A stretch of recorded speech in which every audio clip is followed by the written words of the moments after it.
Aliás, receptação é bem mais legal. Então, receptação é adquirir, receber, transportar, conduzir ou ocultar em proveito próprio ou alheio, coisa que sabe ser produto do crime ou influir para que terceiro de boa-fé a adquira, receba ou oculte. Então, o que acontece? É a pessoa que ela não foi, que ela não tem aquele objeto, né? Não foi ela que roubou, que furtou, que praticou estelionato, mas ela, de alguma forma, ela está dentro da cadeia criminosa porque ela compra, porque ela transporta, porque ela vende o produto que é objeto de crime.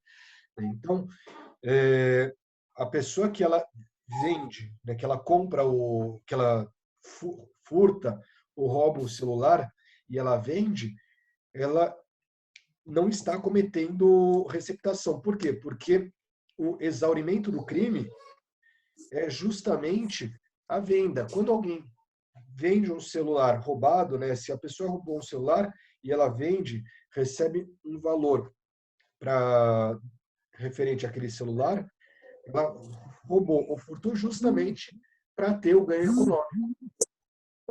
Agora, o receptador é a pessoa que não participou do crime no primeiro momento, mas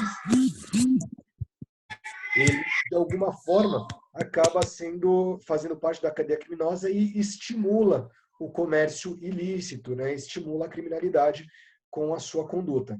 Então, é, a gente não tem dúvida de que, que a pessoa que vende celulares roubados, ela também é criminosa e que ela estimula está estimulando esses furtos. Ou, por exemplo, o dono do desmanche.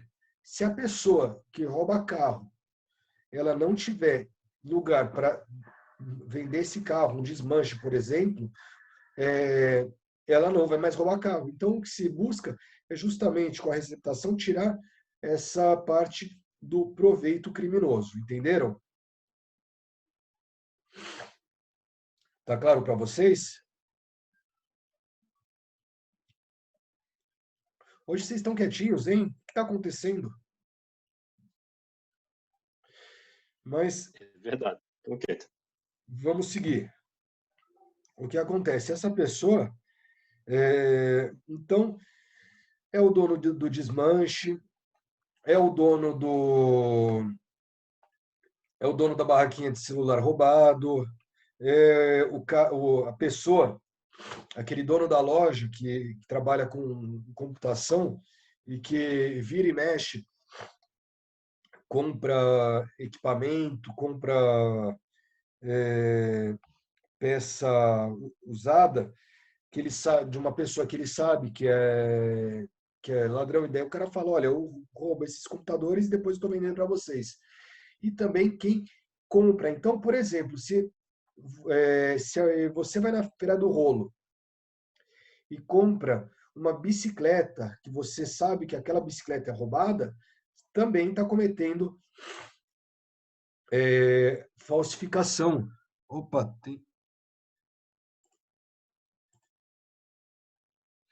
deixa eu até... Ah, que tinha gente que estava na sala de espera.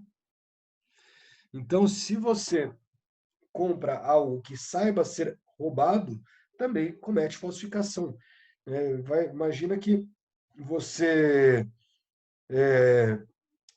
né, um colega seu apareça com um notebook de última geração e fale, olha, eu estou vendendo esse notebook por R$ 500 porque eu acabei de roubar numa loja lá embaixo. Daí você adquire esse notebook, você está cometendo receptação. E existe a receptação qualificada, que é quem adquire, recebe, transporta, conduz, oculta, tem em depósito, desmonta, monta, vende, expõe à venda ou de qualquer forma utiliza em proveito próprio ou alheio no exercício de atividade comercial, coisa que saiba ser produto de crime, né? Então, nesse caso, é a pessoa é, que pratica a receptação utilizando a atividade comercial para isso, né? Ele tem uma loja, né? Tem uma loja virtual, e equipara-se à atividade comercial, ou seja, também é atividade comercial qualquer forma de comércio, ainda que irregular ou clandestino, inclusive dentro da residência. Nossa, hoje tá muito difícil a rinite. Fazia tempo que eu não tinha uma rinite tão ruim. Nájila está falando, professor, está impossível assistir a aula porque está cortando muito. Desculpe. É, fica tranquila, Nájila. Vou, inclusive, te dar presença depois. E, se for o caso, você assiste lá no YouTube, que eu vou subir com as aulas logo depois que eu terminar, tá certo, Nájila? Então, mesmo que seja uma atividade comercial não regulamentada, sem CNPJ, a pessoa incide nesse mesmo crime, tá? E a gente tem a receptação culposa, a modalidade culposa, que é quem adquire coisa que, por sua natureza, ou pela desproporção entre o preço ou pela condição de quem oferece, deve se presumir obtida por meio criminoso. Então, imagina só que alguém vem te vender um celular, né? Vai comprar um celular e o celular na loja custa R$ 5.000. É um celular novo, custa R$ 5.000. Daí a pessoa está te vendendo por R$ 300 esse celular. Um celular novo, dentro da caixinha. Não está com cara de ter alguma coisa estranha? Não está com cara de crime isso aí? Né? Na minha concepção, sim. Na minha concepção, está com cara de crime. E por conta disso, né, por conta da desproporção entre o valor da coisa e o preço que você está comprando, você deveria ter desconfiado. Mas mesmo desconfiando, você adquiriu. Né? Você deveria presumir. Então, você agiu culposamente. Ou se não, imagina só que você está que você é um grande entendedor de metais e pedras preciosas e vem um morador de rua te vender uma corrente que você bate o olho e vê que aquela corrente é verdadeira. Vem vender um relógio, né? Vende um Rolex e a pessoa é morador de rua.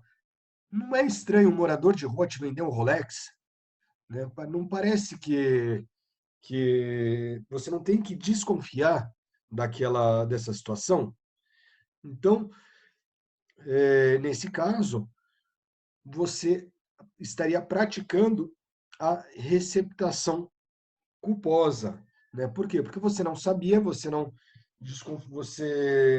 sabia que aquilo era produto de crime, mas deveria ter desconfiado. É diferente da pessoa que sabe que aquilo é produto de crime. É a mesma coisa que a pessoa que vai comprar um celular. Né? Eu passo lá perto da praça perto da Anhangabaú, eu vejo um monte de banquinha com celular. Né? O pessoal vendendo celular nas banquinhas. Né? Aquilo lá, né? Quem compra lá pelo menos desconfia que aquele celular seja produto de crime, seja roubado, seja furtado. Então, acaba cometendo a receptação culposa pela condição do vendedor, né? Mas a pena é um pouco menor, né? Para vocês terem ideia. A pena de receptação é de 1 a 4 anos e multa, e da receptação culposa é de 1 mês a 1 ano, ou ambas as penas, né? E multa, ou se não, 1 mês a 1 ano e multa, a depender do juiz. E é importante a gente ter em mente que mesmo que a pessoa que cometeu o crime fique isento de pena, ou seja, desconhecido, se pune a receptação. Porque imagina só, o menor de idade, né, uma pessoa, um trombadinha lá da Praça da Sé, que furta objetos, né, ele furta o celular. e vende para o dono de uma banquinha. Nesse caso, quem praticou o crime, o menor, vai ficar isento de pena. Ou senão, sequer vai ser pego, vai ser descoberto. Mas, nesse caso, como ficaria? Então, se o vendedor compra de menores, compra os produtos furtados de menores, ele estaria protegido? Não, não pode. Então, por isso, existe a previsão do parágrafo 4º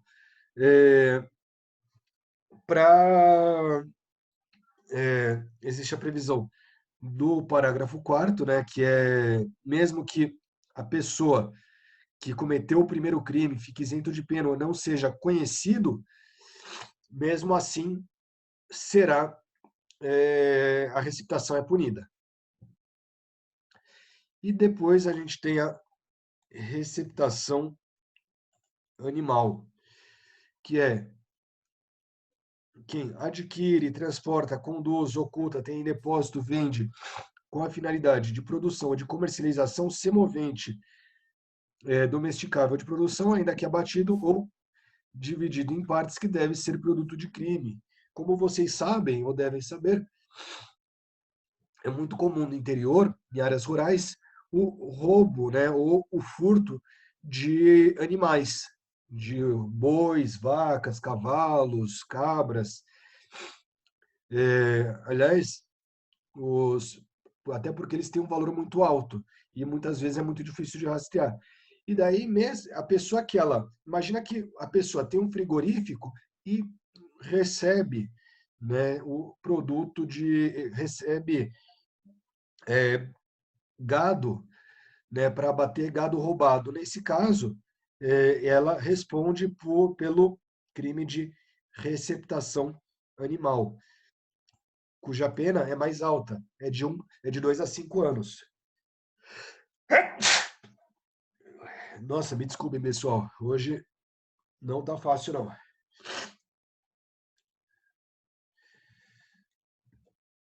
Vamos seguir aqui.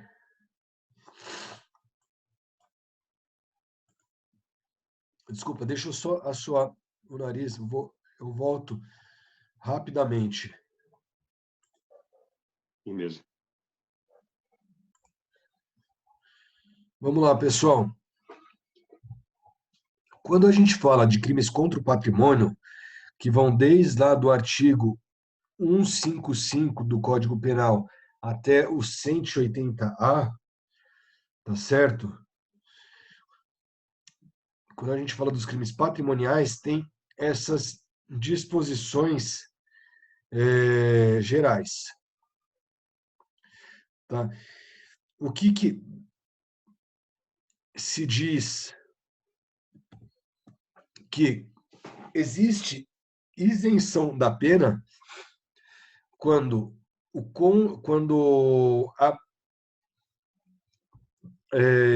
crime não é cometido com violência ou grave ameaça e é praticado contra cônjuge na constância da sociedade conjugal, tá certo? Então, imagina só que a minha esposa, Elaine, ela furte o meu dinheiro, né? Furte o meu patrimônio. Nesse caso, não é punido criminalmente. Por quê? Porque nesse caso, os bens eles são dos dois.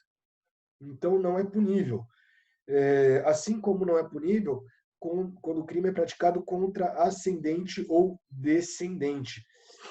O crime não é punido. Então, por exemplo, o filho que furta o dinheiro da carteira do pai, ele fica isento de pena. É importante dizer, né? Daí vocês vão falar, pô, e a questão do dano patrimonial, quando a gente está falando da Lei Maria da Penha. Então, nesse caso, pessoal, não se aplica a pena de furto, apesar de se aplicar as medidas protetivas de urgência, tá certo? No caso da Maria da Penha. E, óbvio, quando houver violência ou grave ameaça, daí a pessoa daí também não acaba se aplicando. E a ação penal é pública condicionada à representação quando o cônjuge ele é desquitado ou judicialmente separado, né? Agora não existe mais desquitado, mas quando há e também a separação, agora o divórcio é a regra. Mas ainda tem muita gente que se separou e não se divorciou, porque antigamente ficava um ano separado antes de divorciar, antes de entrar com a ação de divórcio. Hoje já entra com o divórcio de uma vez só. Também a ação pública condicionada quando é praticada entre irmãos. Então, por exemplo, se a minha irmã furtar o dinheiro da minha carteira, eu preciso fazer a representação para que ela seja de fato punida. E também quando o fato se dá entre tio e sobrinho, desde que o tio e o sobrinho coabitem, que haja coabitação. Ok?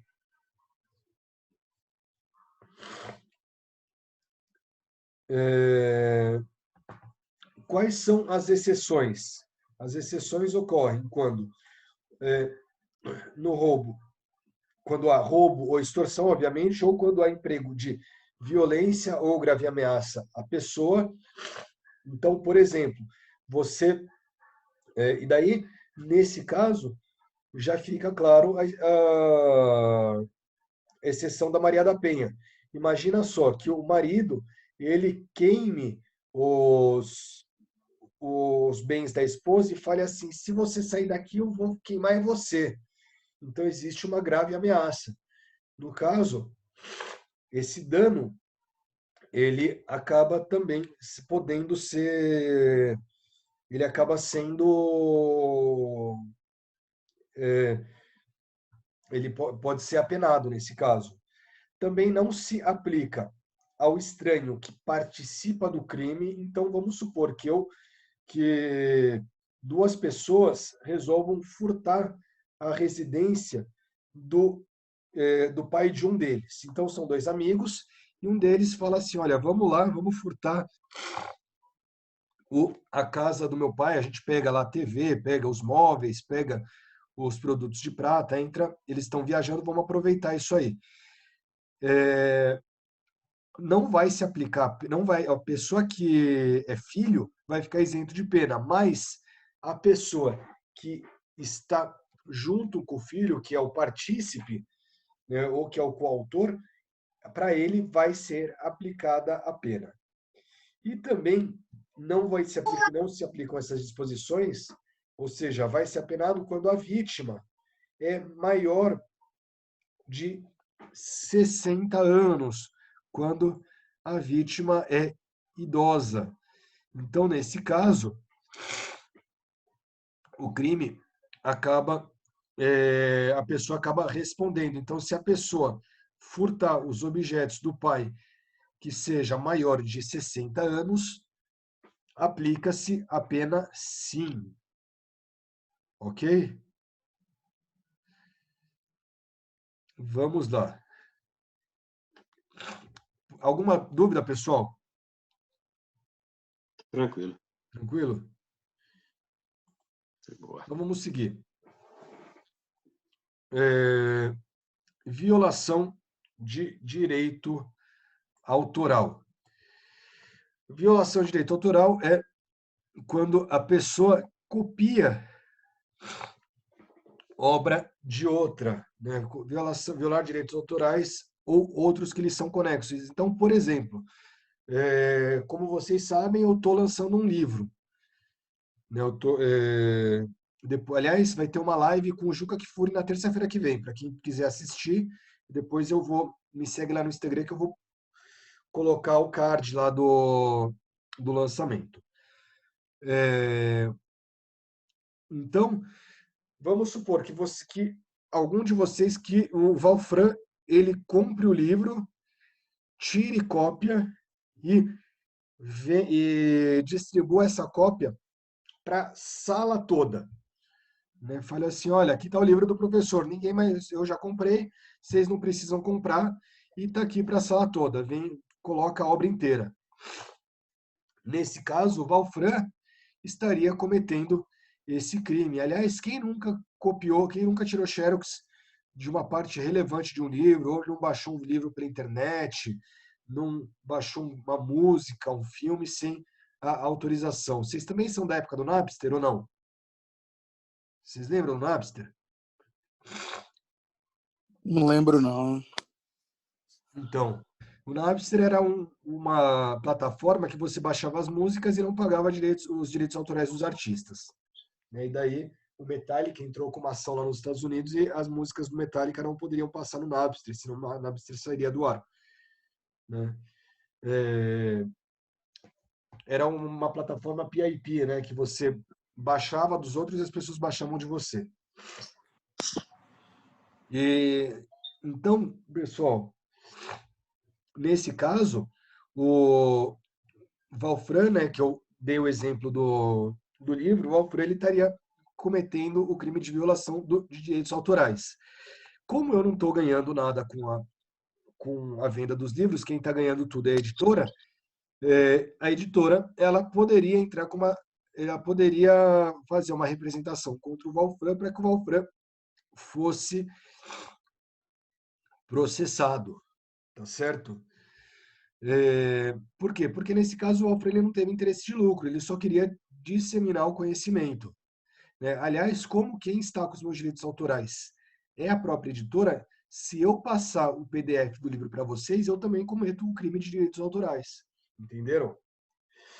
Então, eu não posso baixar o livro e mandar para vocês, porque senão eu que estou cometendo esse crime, uma vez que eu cedi os direitos autorais à editora. E daí, pessoal, existe a figura qualificada. É quando há o intuito de lucro, né? Que é o objetivo é a venda ou reprodução. Então, o Valfran, ao invés dele vender, dele ceder, dele dar a Xerox para todo mundo, ele vai vender essa Xerox. E daí há o intuito de lucro, então a figura qualificada. Por exemplo, né, agora vocês têm a Xerox da faculdade ou não? Xerox de quê? Na faculdade vocês têm uma Xerox? Uma lojinha de Você Xerox tem ou não? acesso ao ambiente lá da Xerox? Sim. Então, imagina que vocês, se o dono da Xerox, ele xerocopiar livros, né, ele tiver livros para tirar cópias para vender para vocês, como ele tem um intuito de lucro, ele acaba incidindo na figura qualificada em que a ação penal é pública e incondicionada, não precisa da vítima para que a pessoa seja processada. Entenderam? Agora a gente vai Entendi. entrar nos crimes contra as relações de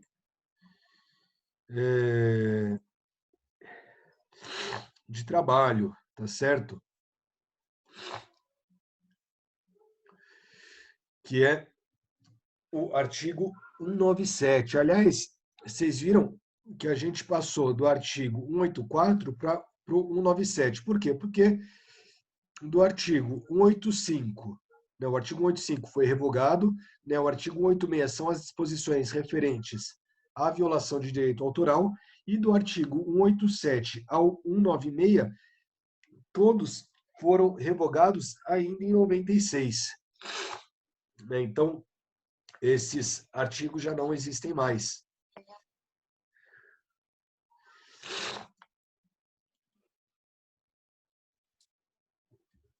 Então, vamos lá para o artigo 97.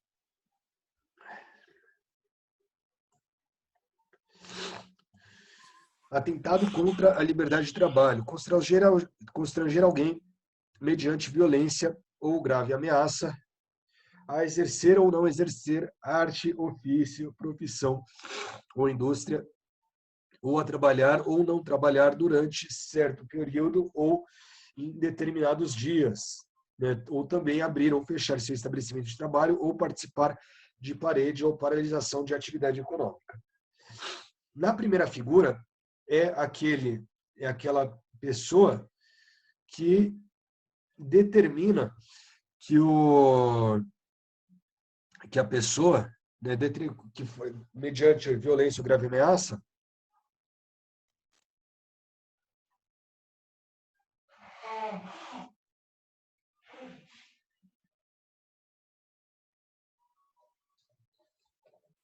pessoal, caiu e voltou.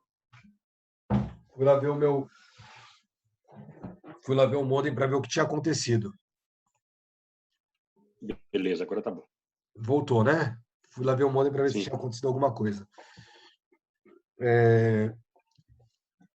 Mas vamos lá. No primeiro caso do artigo 97, que é a pessoa que constrange alguém mediante violência ou grave ameaça a exercer ou não exercer arte, ofício, profissão ou indústria, é a pessoa que ela força a outra pessoa a trabalhar, né? E daí não é redução à condição análoga de escravo, a pessoa vai receber o salário, mas ela vai trabalhar em algo que ela não deseja, né? É muito comum, se a gente vê em filmes, né? A pessoa que sequestra um cientista, né? Sequestra o cientista e a família e fala, ó, você vai fazer isso você vai desenvolver determinado você vai desenvolver determinada tecnologia, porque senão eu vou te matar, vou matar a sua família.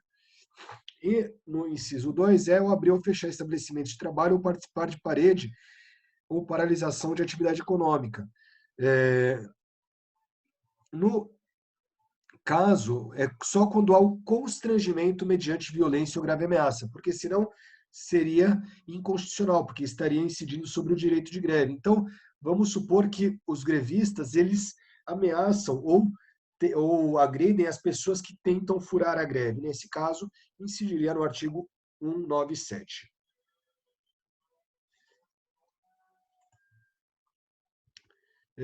Vamos lá. Atentado contra a liberdade de trabalho e boicotagem violência, ou seja, constranger alguém, mediante violência ou grave ameaça, a celebrar contrato de trabalho ou a não fornecer a outrem ou não adquirir de outrem matéria-prima ou produto agrícola industrial. Então, é a pessoa que, de alguma forma, é, força a outra a celebrar um contrato de trabalho, não deixa receber o produto ou matéria-prima de outras pessoas por meio da violência, por meio da grave ameaça, tá certo? E daí, nesse caso, incide no artigo 198. Então, por exemplo, vamos supor que numa determinada cidade, vocês estão vendo, pessoal? Ah, eu não tinha compartilhado aqui Não.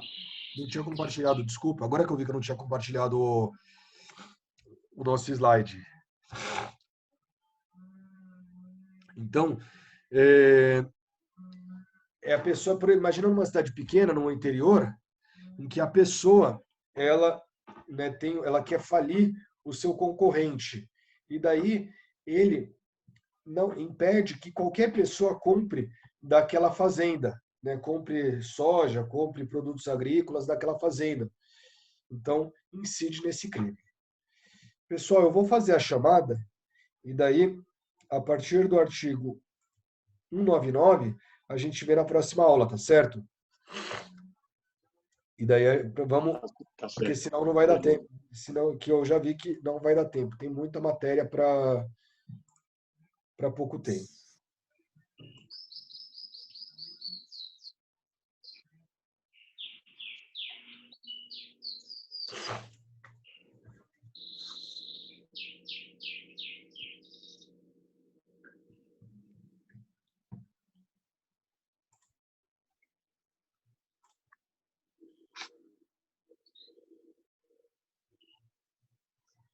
Eu acho que eu tô com problema na internet aqui, porque não tá querendo entrar.